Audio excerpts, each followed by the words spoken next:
जहां दुनिया में चलने वाली रशिया और यूक्रेन की जंग उधम मचाए हुए है और पैलेस्टीन में इजराइल की बमबारी और पूरे मिडल ईस्ट से भीड़ने वाली खबरें न्यूज चैनल्स की हेडलाइंस बनी हुई हैं, वहां एक दूसरी और खामोशी से चलने वाली जंग अब अपनी शिद्दत इख्तियार कर रही है। ये जंग किसी हथियार से नहीं बल्कि ट्रेड से लड़ी जा रही है। दुनिया भर में डॉलर को गिराने की कोशिशें जारी हैं, जिसे डी डॉलराइजेशन कहा जाता है। डॉलर का इंटरनेशनल करेंसी का ताज छीनने की कोशिशों ने पूरी दुनिया में हंगामा मचा दिया है। तो क्या डॉलर अपनी कीमत खोने जा रहा है? अगर ऐसा मुमकिन है तो वो कौन सी करेंसी होगी जो डॉलर की टक्कर ले सकती है? और क्या अमेरिका के सुपर पावर रहने की सलाहियत अब खत्म होती जा रही है? अस्सलाम वालेकुम और welcome back in Infoweb. World war 2 ने सिर्फ जंग का नक्शा नहीं बदला बल्कि दुनिया का माली निजाम भी तब्दील कर दिया। हर तरफ बर्बादी थी और इकोनॉमीज बिखरी हुई थी। ऐसे में 1944 में अमेरिका के एक शहर ब्रेटन वुड्स में 44 मुल्कों के लीडर्स एक अहम मौके पर इकट्ठा हुए। इनका मकसद एक ऐसे निजाम की बुनियाद रखना था जो इंटरनेशनल ट्रेड को स्टेबल बनाए और करेंसी क्राइसिस से बचा सके। इसी कॉन्फ्रेंस में इंटरनेशनल मॉनेटरी फंड IMF और वर्ल्ड बैंक का तसलसल तय हुआ। साथ ही एक नए एक्सचेंज रेट पर इत्तेफाक हुआ, जहां हर कंट्री ने अपनी करेंसी को US डॉलर के साथ पैक करना था। US डॉलर खुद गोल्ड के साथ $35 पर आउंस के हिसाब से कन्वर्ट होता था। इस सिस्टम का मकसद ये था कि 1930s के दौर की करेंसी वार्स दोबारा ना हों, जब कंट्रीज अपनी करेंसीज को जानबूझकर डीवैल्यू करके एक दूसरे को नुकसान पहुंचाती थी। लेकिन 1960s में जब दुनिया भर में US डॉलर बहुत ज्यादा रवा हो गया तो अमेरिका का गोल्ड रिजर्व प्रेशर में आ गया। मार्केट में इतना ज्यादा डॉलर सर्कुलेट हो चुका था कि उनके मुकाबले में अमेरिका के पास उतना गोल्ड ही नहीं था। पैनिक बढ़ने लगा कि अगर सभी कंट्रीज ने अपने डॉलर्स को गोल्ड में कन्वर्ट करना शुरू किया तो पूरा सिस्टम ही टूट जाएगा। 1971 में प्रेसिडेंट रिचर्ड निक्सन ने एक फैसला किया और डॉलर की गोल्ड के साथ कन्वर्टिबिलिटी खत्म कर दी। इस फैसले ने ब्रेटन वुड्स सिस्टम को खत्म कर दिया। आखिरकार 1973 में दुनिया ने फ्लोटिंग एक्सचेंज रेट सिस्टम अपना लिया, जहां करेंसीज की वैल्यू मार्केट की डिमांड और सप्लाई के मुताबिक तय होने लगी।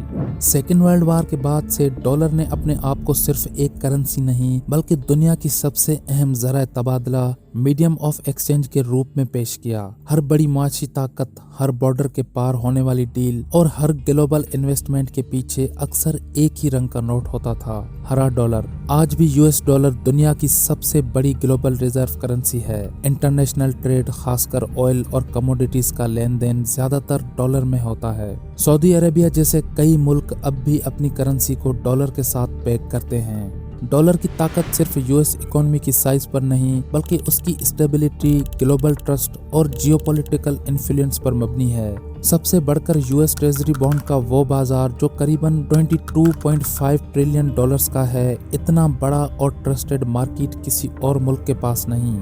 डॉलर की इस मकबूलियत का कुछ खास फायदा खुद अमेरिका को भी मिलता है। जब किसी मुल्क को कर्ज लेना हो तो काफी मेहनत और क्रेडिट वर्थीनेस दिखानी पड़ती है, लेकिन अमेरिका के लिए काम आसान होता गया। US डॉलर की डिमांड ने अमेरिका को इंटरनेशनल मार्केट्स में ज्यादा कॉन्फिडेंस दिया। वो ना सिर्फ आसानी से कर्ज ले सकता है बल्कि अपनी फाइनेंशियल सैंक्शंस को पूरे दुनिया तक फैला सकता है। एक तरह से डॉलर ने अमेरिका को दुनिया की इकोनॉमिक कुर्सी पर बिठा दिया, मगर हर ताकत के साथ कुछ नुकसानात भी छुपे होते हैं। जब 2008 का फाइनेंशियल क्राइसिस आया तो पूरी दुनिया ने एक इकोनॉमिक मेल्टडाउन महसूस किया, लेकिन उस मुश्किल वक्त में भी डॉलर ने अपनी पोजीशन बरकरार रखी। सेंट्रल बैंक्स ने अपने रिजर्व्स का बड़ा हिस्सा डॉलर में ही रखा और ग्लोबल ट्रेड भी ज्यादातर डॉलर में ही होता रहा। 2019 में जब से कोविड-19 के इकोनॉमिक झटके आए, तब से डॉलर की ग्लोबल पोजीशन और सप्लाई चेन्स को और भी चैलेंजेस का सामना करना पड़ा। उसके बाद रशिया यूक्रेन वार ने जियोपॉलिटिकल टेंशन्स को और भी बढ़ा दिया। जब रशिया पर सख्त सैंक्शंस लगाए गए और उसका डॉलर बेस्ड फाइनेंशियल सिस्टम से ऑलमोस्ट कटाव हो गया, तो रशिया ने अपने फाइनेंशियल सिस्टम को डाइवर्सिफाई करने का फैसला किया। उसने अपनी करेंसी रबल को प्रमोट करने के लिए कदम उठाए और डॉलर की बजाय अपनी करेंसी में ट्रेड करने का सिलसिला शुरू किया। साथ ही रशिया ने अपने फॉरेन रिजर्व्स को भी डॉलर से हटाने की कोशिश की और अल्टरनेटिव सिस्टम्स जैसे कि चाइनीज युआन को अपनाया। इसके अलावा रशिया ने अपनी एनर्जी एक्सपोर्ट्स को भी रबल में देने का प्लान बनाया। कई मुल्क खासकर ब्रिक्स कंट्रीज जैसे कि ब्राजील, रशिया, इंडिया, चाइना और south Africa alternate financial system के बारे में सीरियसली सोच रहे हैं। इनका फोकस है डॉलर के अलावा अपनी करेंसीज में ट्रेड करना, लेकिन अभी इन कंट्रीज के पास ना शेयर्ड करेंसी का इंफ्रास्ट्रक्चर है और ना मॉनेटरी कोऑर्डिनेशन जो इस आइडिया को प्रैक्टिकल बनाए। यूरो को कभी कभी डॉलर का सीरियस चैलेंजर कहा जाता है, लेकिन यूरोपियन यूनियन के अंदर जॉइंट ट्रेजरी और बॉन्ड मार्केट की कमी उसकी ताकत को लिमिटेड करती है। चाइना का युआन भी ग्लोबल करेंसी बनाने की रेस में है, लेकिन स्ट्रिक्ट कैपिटल कंट्रोल्स और ट्रांसपेरेंसी की कमी उस रास्ते को मुश्किल बना देती है। IMF के स्पेशल ड्राइंग राइट्स एक बैलेंस्ड और न्यूट्रल ऑप्शन हो सकते हैं, लेकिन जब तक प्राइवेट मार्केट्स उन्हें पूरी तरह एडॉप्ट नहीं करते और IMF को US के वीटो पावर से आज़ादी नहीं मिलती, तब तक ये भी एक हाफ सॉल्यूशन ही रहेगा। बिटकॉइन और क्रिप्टो करेंसीज थ्योरेटिकल डॉलर के अल्टरनेटिव्स बन सकते हैं, लेकिन उनकी वॉलेटिलिटी, स्पेक्युलेटिव नेचर और रेगुलेटरी अनसर्टेनिटी उन्हें रिस्की चॉइस बनाते हैं। और फिर आया डोनाल्ड ट्रंप का अमेरिका फर्स्ट एजेंडा, जिसके तहत चाइना पर हैवी टैरिफ्स लगाए गए। टैरिफ्स असल में एक ऐसा कस्टम टैक्स होता है जो इम्पोर्टेंट चीजों पर लगता है। मिसाल के तौर पर अगर चाइना का एक फोन $100 का है और जब वो US में इंपोर्ट होता है तो अमेरिका उस पर 25% का टैरिफ लगा देता है, तो वही फोन अमेरिका में $125 का पड़ता है। ट्रंप ने इस इकोनॉमिक प्रेशर के जरिए एक नया स्टैंडर्ड सेट किया। चाइना ने इसके जवाब में ना सिर्फ रिटेलिएशन किया, बल्कि अपने फाइनेंशियल सिस्टम को डाइवर्सिफाई करना शुरू किया। युआन को प्रमोट किया गया और डॉलर की बजाय अपनी करेंसी में ट्रेड डील्स की गई।